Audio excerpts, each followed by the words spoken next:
Assalamualaikum warahmatullahi wabarakatuh. Berjumpa lagi dengan channel kita Edi Prayitno. Saudara-saudaraku sekalian, pada kali ini saya ingin membahas bahwa para pembenci-pembenci Islam, para pengkritik Islam ini sudah ada mulai zaman Nabi Muhammad. Ini tertulis di dalam Al-Quran, banyak sekali ayat-ayat yang menyatakan di sana bahwa pada mulanya ini memang sudah ada. Itu seperti tertulis di dalam Al-Zariyat ayat 52. Demikianlah setiap kali seorang Rasul datang kepada orang-orang sebelum mereka kaumnya itu pasti mengatakan dia itu pesihir atau orang gila. Jadi sebelum Nabi Muhammad kita mengetahui Nabi Lut, kemudian Nabi Musa, kemudian Nabi Isa, bahkan Nabi Muhammad, kemunculannya selalu dihina oleh orang. Tidak serta-merta mereka langsung dipercaya begitu saja. Dan penghinaan-penghinaan ini banyak sekali ditulis dalam Al-Quran, menggambarkan keadaan waktu itu, seperti juga di Al-Anbiya ayat 5. Bahkan mereka mengatakan Al-Quran itu adalah buah-buah mimpi yang kacau, atau hasil rekayasa Muhammad, atau bahkan dia hanya seorang penyair. Cobalah dia datangkan kepada kita suatu tanda bukti seperti hanya rasul-rasul yang dia diutus terdahulu. Jadi tuduhan ini sampai hari ini ya. Jadi tunjukkan kuasa Nabi Muhammad atau mujizat Nabi Muhammad dibandingkan nabi-nabi terdahulu. Ini ternyata ditulis juga di dalam Al-Quran. Bahkan sejak zaman Nabi Muhammad ini tuduhan ini sudah ada ya. Bahkan mereka menuduh Al-Quran itu adalah mimpi-mimpi belaka, kacau, hasil rekayasa Nabi Muhammad sendiri. Bahkan dia adalah seorang penyair. Dulu tuh kalau mengkritik atau saling menghina, mengolok-olok itu lewat syair ya. Biasanya mereka berkumpul dalam sebuah pertemuan kabilah-kabilah itu mereka saling mengungkapkan kata-kata syair atau untuk membela agama atau berhala-berhalanya dengan syair-syair, kemudian juga untuk menyindir agama Islam itu juga dengan lewat syair-syair. Bahkan para penghujat itu sering mengatakan bahwa Nabi Muhammad itu tak lebih adalah seorang penyair yang ingin menulis Al-Qur'annya dengan karangannya sendiri. Al-Qur'an membantah ini. Nabi Muhammad bukan penyair. Jadi mereka selalu berkata, coba datangkan mujizat seperti mujizat para nabi-nabi terdahulu. Dan pertanyaan ini selalu diulang-ulang oleh para penghujat Islam. Dan ternyata di Al-Quran ini sudah ditulis. Jadi kita tidak usah terheran-heran karena kalimat semacam itu sudah ada sejak zaman Nabi Muhammad menyebarkan agama ini. Bahkan di dalam Al-Quran ya, di dalam Shad ayat 4 saya dikatakan dan mereka heran karena mereka kedatangan seorang pemberi peringatan, yaitu rasul dari kalangan mereka, dan orang-orang kafir berkata orang ini adalah penyihir dan banyak dusta. Kemudian di dalam Al-Furqan ayat 4, dan orang-orang kafir berkata Al-Quran ini tidak lain hanyalah kebohongan yang diada-adakan oleh Nabi Muhammad dibantu oleh orang-orang lain. Sungguh mereka telah berbuat zalim dan dusta yang besar. Tuduhan-tuduhannya seperti itu ya. Jadi kalau di zaman ini kita mengenal si KC, mengenal si Paul Zhang, mengenal si Saifuddin, menghina-hina Islam, itu sebenarnya kita tidak usah terheran-heran. Selalu ada di setiap masa itu para penghina-penghina ini. Bahkan di awal dimulai dari beberapa abad yang lalu, di luar negeri juga banyak, di Indonesia juga ada, dimulai abad 18, abad 20, bahkan di zaman pemerintahan Belanda sampai hari ini penghina-penghina itu selalu bermunculan, silih berganti, dan selalu ada. Dulu belum ada media internet ya, media yang dilakukan hanya sebatas media tulis di sebuah buku, meskipun buku itu ditulis secara anonim. contoh buku anonim yang ditulis waktu itu adalah Serat. Namanya Serat itu adalah buku, tulisan itu Serat ya. Serat yang dinamakan Serat Gatholoco dan Darmo Gandul. Jadi sebetulnya ini buku adalah untuk menista Islam ya. Buku ini muncul di abad 20 ya, yaitu saat Indonesia masih dikuasai oleh penjajah. Buku ini muncul adalah tak lepas karena ingin mengkritik atau mengolok-olok orang Islam, menceritakan dengan olok-olok yang sarkasme ya.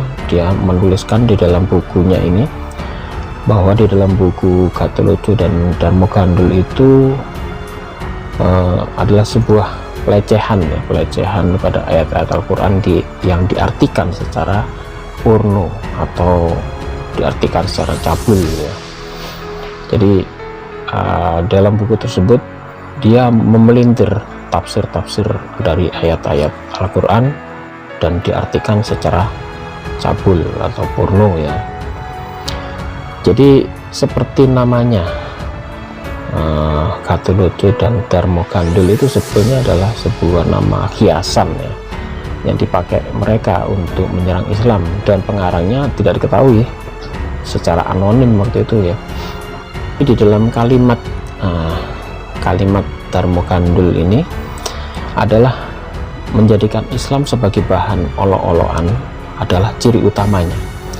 Dalam Serat Darmo Gandul tersebut, ini sebuah sastra anonim ya. Jadi penulisnya tidak diketahui, ditulis abad misi atau sebuah masa di mana politik asosiasi atau yang lebih tepat westernisasi dan politik kristenisasi berjalan sangat intens ya. Karena kita ketahui kristenisasi waktu itu disebarkan oleh para penginjil-penginjil dari kelompok Belanda, dan ini ditanamkan untuk mempengaruhi ya, untuk mempengaruhi priayi-priayi pribumi sebetulnya, untuk mereka mau memeluk agama mereka. Jadi ada gesekan di sana antara priayi, kemudian penganut kejawen, kemudian dan kejawen Hindu-Buddha, ada kelompok priayi dan ada kelompok dari kelompok misionaris dari Belanda. Kemudian mereka menggunakan istilah-istilah kunci dalam agama Islam itu diputar-putar, dan maknanya diputar balikkan dengan seenaknya oleh buku yang ada di dalam Darmo Gandul tersebut dengan metode otak-atik gathuk ya. Jadi istilahnya otak-atik gathuk. Istilahnya adalah menggabung-gabungkan, menafsir-nafsirkan dan dicocok-cocokkan saenake dhewe gitu ya. Bahkan diartikan secara porno dan mesum ya. Contohnya tarekat itu adalah taren kang estri. Tarekat itu diartikan sebagai taren kang istri, atau mengajak istri untuk melakukan bercumbu ya, untuk melakukan percumbuan, itu tarekat. Tarekat diartikan taren kang istri. Taren ini bahasa Jawa ya, mengajak ya. Kemudian lafal Muhammad itu diartikan sebagai makam, kuburan segala rasa, yang berarti memuja diri sendiri, bukan memuji Muhammad yang lahir di tanah Arab. Kemudian selain Darmo Gandul juga ada Serat Gatholoco. Dalam serat yang juga anonim ini, istilah-istilah inti dalam Islam diasosiasikan dengan hal-hal yang bersifat cabul. Seperti kata Allah diartikan Allah, yang rupanya jelek, yang dimaksud adalah wujud ya, wujud jelek. Jadi Allah kan penyebutannya yang bersama itu Allah itu bahasa Jawa artinya jelek. Jadi ini sebagai ejek-ejekan pada pengucapan asma Allah, itu diartikan sebagai Allah dalam buku Gatholoco ya. Jadi Serat Darmo Gandul dan Serat Gatholoco ini memang isinya mengejek atau mengolok-olok. Kalau zaman sekarang mungkin mengolok-oloknya lewat media, ada lewat Facebook, tulisan, WA, Twitter, atau lewat YouTube yang sekarang lagi viral itu ya, kita sekarang bisa melihat orang-orang yang meneruskan mencaci maki ini di setiap masa pasti muncul, dan itu memang ditakdirkan oleh Allah seperti itu. Dan ini sebagai bahan ujian bahwa agama ini meskipun difitnah segala macam tidak akan hancur, malah semakin kuat. Beda dengan ajaran-ajaran yang bukan dari Tuhan ya, itu biasanya sebentar muncul kemudian hilang.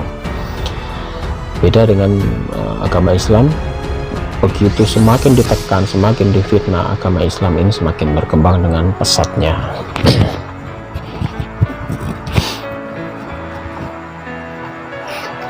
Kemudian istilah yang lain yang dia plesetkan dalam buku Gatul-Lucu ini adalah naik haji ke Mekah. Itu diartikan sebagai proses persetubuhan di mana posisi istri yang mekakah. Mekakah ini bahasa Jawa juga ya, jadi istri yang di bawah itu jadi Mekah, itu diartikan mekakah. Memang Gatul-Lucu ngawur, otak digaduk-gadukkan, dan memang pengarangnya tidak diketahui. Yang jelas pengarangnya ini ingin menghancurkan Islam dengan menerbitkan sebuah tulisan, dan tulisan itu dinamakan Gatul-Lucu ini, Gatul-Lucu dan Darmogandul ya. Juga munculnya ini adalah dari gesekan yang terjadi di zaman itu, yaitu antara kaum Belanda, kaum penganut kejawen Hindu dan Buddha, kemudian dan juga munculnya Kristen dan adanya Islam. Karena waktu itu terbagi-bagi semacam kasta ya, ada kasta priai, karena waktu itu terbagi-bagi dalam beberapa kasta, ada kasta priai dan kasta ningrat ya, dan kasta rakyat jelata. Jadi proses penganakmasan ini di kalangan bupati dan para ningrat ini yang disebut priai, akhirnya menjadikan para priai ini sebagai kelas tersendiri dalam masyarakat Jawa, bukan hanya kelas sosial, tetapi orientasi spiritualnya ya. Dan para Belanda ini biasanya ingin mempengaruhi para priai-priai ini untuk mau masuk ke dalam kelompok ajaran mereka, yaitu penganut agama Kristen ya, daripada Islam. Mereka ingin menjauhkan dari kelompok para priai elit ini supaya tidak menyukai agama Islam, pindah ke agama Kristen. Ini sudah mulai ditanamkan mulai zaman Belanda dulu. Jadi benih-benih sentimen anti-Islam waktu itu sudah bermunculan ya. Para priai tersebut beranggapan bahwa peralihan keyakinan masyarakat Jawa ke Islam adalah sebuah kesalahan peradaban, dia katakan, dan bahwa kunci kepada modernitas atau modernisasi yang sesungguhnya itu terletak pada penggabungan pengetahuan modern ala Eropa dan restorasi kebudayaan Hindu Jawa. Jadi mereka waktu itu sudah menanamkan bibit-bibit bahwa yang benar itu adalah restorasi kebudayaan modern ala Eropa, bukan ala Islam atau kebudayaan yang lama ya, Hindu. Kemudian apa yang menjadi pandangan kaum priai Jawa tersebut ini berasal dari Snokhorgornya ya. Berarti pengaruh ini ditanamkan oleh Snokhorgornya, di mana menurut Snokh, dengan penetrasi pendidikan model barat lah, pengaruh Islam di Indonesia bisa disingkirkan, bahkan sedikit demi sedikit dikurangi.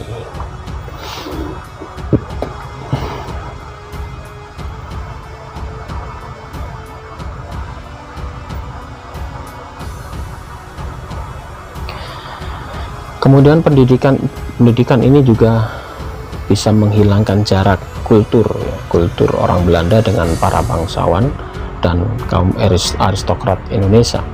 Selain itu, posisi mereka yang relatif bersih dari pengaruh Islam, para priai tersebut merupakan kelompok sosial yang paling cocok untuk ditarik masuk ke dalam orbit kebudayaan barat dan dijadikan orang Kristen di zaman itu. Ini ditulis Islam dipandang sebagai penyebab mundurnya wujud paling agung dari kebudayaan tersebut. Nah, ini mulai ditanamkan bibit-bibit anti-Islam itu sudah mulai zaman dulu, ini sudah ada. Jadi Islam dipandang sebagai penyebab mundurnya wujud paling agung dari kebudayaan Eropa yang dibawa oleh Belanda waktu itu. Jadi suluk Gatholoco dan suluk Darmo Gandul ini merendahkan dan mengolok-olok Islam. Karya yang disebut terakhir ini meramalkan bahwa penolakan terhadap Islam akan terjadi 4 abad setelah kejatuhan Majapahit. Ini mungkin ditulis untuk memperingati sebuah sekolah milik pemerintah bagi kaum elit ya di Probolinggo tahun 1878 atau 400 tahun setelah runtuhnya Majapahit, sebagaimana secara tradisional diyakini dan bahkan orang Jawa akan menjadi pemeluk Kristen. Ini ya, ditulis di bukunya Rick Flash ya, tahun 2012 halaman 53 sampai 54. Jadi pemilihan kejawen bukan ke Islam harus masuk ditanamkan pengaruh pengaruh anti-Islam ya. Jadi diterbitkan buku ini adalah untuk mengolok-olok Islam supaya orang-orang pria itu memandang rendah agama Islam dan mereka berpaling ke agama yang lain. Dan siapa sebetulnya penulisnya sampai hari ini tidak diketahui. Jadi itu memang tanda tanya besar, siapakah aktor di belakang buku Gatholoco dan serat Darmo Gandul tersebut. Sebuah keresahan dan ditulis di dalam buku tersebut. Di sana disebutkan ya dalam bahasa Jawa ini, serat Arab di zaman wektu niki sampun boten kanggo resah sijo adilan kukume ingkang kangge mutusi prakawis serate jeng Nabi Isa Rohulullah. Ini ditulis secara anonim pada tahun 1955 halaman 6, serat Arab. Jadi artinya serat Arab atau tulisan Arab zaman waktu itu sudah tidak terpakai. Hukumnya dianggap meresahkan dan dianggap tidak adil, yang digunakan untuk memutuskan perkara serat Kanjeng Nabi Isa Rohullah. Kemudian di dalam tulisan lanjutnya dikatakan, wong Jawa ganti agama, akeh tinggal agama Islam benjing, aganti agama kawruh. Berarti artinya orang Jawa nanti akan berganti agama, besok banyak yang meninggalkan agama Islam berganti menganut agama kawruh atau agama Nasrani ya, kawruh. Jadi kecenderungan menjadikan Islam sebagai bahan hinaan dalam karya sastra memang ciri khas orientalis pada abad ke-17 sampai abad ke-19 ya, yang didominasi kalangan teolog Kristen waktu itu. Di Eropa misalnya kita bisa mengambil contoh karya Dante, The Divine Comedy, Maometto, Muhammad oleh Dante ditempatkan pada lapisan ke-9 dan ke-10 lapisan Bogias of Maloboge, gugusan parit kelam yang mengelilingi kubu setan di neraka. Dalam pandangan Dante, Muhammad dikategorikan penyebar skandal dan perpecahan dengan hukumnya tubuhnya terus-menerus dibelah, kata Dante, seperti sepotong kayu yang dirobek-robek. Itu ditulis oleh Dante ya. Jadi kecenderungan menjadikan Islam sebagai bahan hinaan ini memang sudah banyak tersebar, bahkan di karya sastra di Eropa juga banyak, dan ini terpengaruh juga pada kelompok-kelompok orang-orang Belanda, dan ini diturunkan juga kepada kelompok-kelompok priai yang waktu itu ingin direbut hatinya untuk dijauhkan dari Islam. Kemudian dimunculkan buku-buku anonim yang memang untuk merusak Islam dan juga merusak artinya, bahkan diartikan secara cabul supaya orang tidak suka dengan Al-Quran dan tidak suka dengan Islam. Ini sebetulnya untuk membendung ya, untuk membendung supaya Islam itu tidak berkembang di Nusantara Indonesia ini. Tetapi alhamdulillah ternyata Islam masih berjaya di Indonesia berkat para pejuang-pejuang dahulu, para wali-wali songo, penyebar Islam dan dakwahnya yang luar biasa. Jadi meskipun ada hinaan, makian, fitnah seperti ini, fitnah-fitnah buku-buku yang diterbitkan, Islam tidak redup, tetapi Islam di Nusantara ini semakin berkembang dengan baik. Dan sekarang ini di zaman era modern, kita sekarang sudah mulai lagi diarahkan ini. Islam mulai dikerdilkan, ulama mulai dikecilkan, bahkan banyak yang mulai dituduh-tuduh macam-macam. Al-Quran juga mulai dihina-hina, ditafsirkan dengan macam-macam, meskipun itu dia menggunakan orang yang dikorbankan, ya saya katakan orang dikorbankan, seperti KC, seperti si Paul Zhang, kemudian seperti si Saifuddin Ibrahim. Saya yakin di belakang mereka ini ada aktor-aktor besar yang ingin menghancurkan Islam. Jadi aktor-aktor ini sebetulnya sudah ada ya, sejak zaman Belanda dulu sudah ada, dan zaman sekarang, zaman modern apalagi, dengan perkembangan teknologi kita bisa mudah sekali menciptakan opini, dan kita bisa membuat channel-channel YouTube untuk merusak Islam dengan cara sistematis. Yang dituju siapa? Adalah kaum-kaum muda. Semua orang pegang HP sekarang, mulai anak-anak TK sampai anak-anak kuliah sekarang wajib memiliki HP, dan mereka bisa mengakses informasi seluas-luasnya dari sana, baik itu lewat video maupun tulisan, dan mereka paham benar bahwa Islam bisa dihancurkan lewat cara-cara media ini. Jadi pejuang-pejuang Islam yang ingin mempertahankan, yang ingin membela agamanya, itu kita harus waspada. Kita terus berjuang lewat media ini. Pemurtadan itu dilakukan secara sistematis lewat media ini. Kalau kita tidak hati-hati, Islam kemungkinan akan hancur di Indonesia. Bukan hancur jumlah ya, tetapi kaum mudanya sudah lupa, atau kaum mudanya sudah tidak cinta lagi dengan Islam, tidak suka lagi dengan nabinya, meskipun di KTP-nya masih agamanya Islam, tetapi hatinya udah jauh dari ajaran-ajaran Islam. Kelakuannya sudah jauh dari ajaran akidah Islam. Bahkan syariat-syariat Islam mungkin tidak banyak dilakukan. Masjid-masjid meskipun megah besar, tetapi orang pemuda-pemudanya jarang yang masuk masjid. Mereka lebih suka dengan buka-buka HP, main game, dan terlena dengan TikTok, terlena dengan budaya-budaya barat lewat HP yang dibawa oleh mereka, dan mereka ingin menjauhkan Islam dari hati para pemuda-pemuda Islam di Indonesia ini, atau di seluruh dunia mungkin ya. Ya begitulah, ini sekedar informasi bahwasanya cara-cara menghancurkan Islam itu sudah dilakukan sejak zaman dahulu, bahkan sejak zaman Nabi Muhammad. Tetapi din Islam ini, karena agama ini berasal dari Allah, Allah yang akan menjaganya. Jangan khawatir, kita terus berjuang, kita tetap mempertahankan agama ini, dan kita terus membela agama ini dengan cara lewat media ya. Demikian saudara-saudaraku sekalian, terima kasih Anda sudah menyimak di channel kami. Dan untuk saudara-saudaraku yang saat ini sudah menjadi mu'alaf, pertahankan agama Anda, jaga akidah Anda. Yang belum mu'alaf, belajar agama Islam, silakan baca Al-Quran terjemahan, gak apa-apa, supaya Anda mengenal Islam secara benar. Dan semoga hidayah menjumpai Anda dan Anda menjadi mu'alaf. Saat ini saya di Yayasan Pembina Mu'alaf sebagai ketua wilayah Jawa Bali. Banyak sekali memu'alafkan seseorang ya, sudah banyak sekali yang meminta disahadatkan.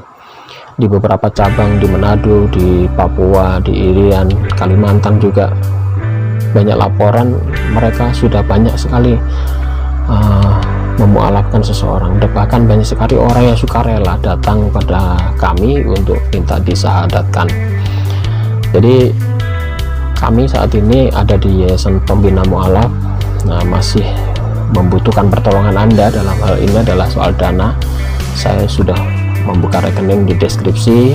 Saat ini membuka lahan di Wonosalam Jombang seluas 3 hektar ya, itu tanahnya masih kita kredit, dan sekarang sudah dalam tahap pembangunan masjidnya. Rencananya lahan ini akan kita bangun sebuah pondok pesantren ya, yang sangat bagus, dan juga itu nanti akan kita gratiskan untuk para mualaf belajar di sana. Saat ini para mualaf kami tampung di pondok pesantren di Gunung Kidul, di pondok pesantren Al Hadid, kemudian di Seragen juga ada, dan juga sebentar lagi ada di Jakarta. Di Jakarta sudah ada didirikan, dan sebentar lagi juga di Sumeneb juga sudah mulai bisa bergabung ke sana di pondok pesantren, dan semuanya gratis untuk para mualaf. Kami yang akan membiayai kehidupan Anda selama belajar di pondok tersebut, selama pondok yang di Jombang ini belum selesai. Jadi tolong para donatur dukung kami, ada di deskripsi, terutama untuk kegiatan Ramadan. Sebentar lagi kita akan membagikan banyak program di sana untuk bulan Ramadan, termasuk membagikan sembako dan lain-lain ya. Jadi untuk yang ingin berpartisipasi, Anda bisa lihat deskripsi, Anda bisa kirim rekening, Anda bisa berkontribusi di sana. Semoga amal perbuatan Anda dibalas oleh Allah Subhanahu wa taala dengan pahala yang berlipat kali ganda. Demikian dari saya, mohon maaf jika ada salah kata. Wabillahi taufiq wal hidayah. Wassalamualaikum warahmatullahi wabarakatuh.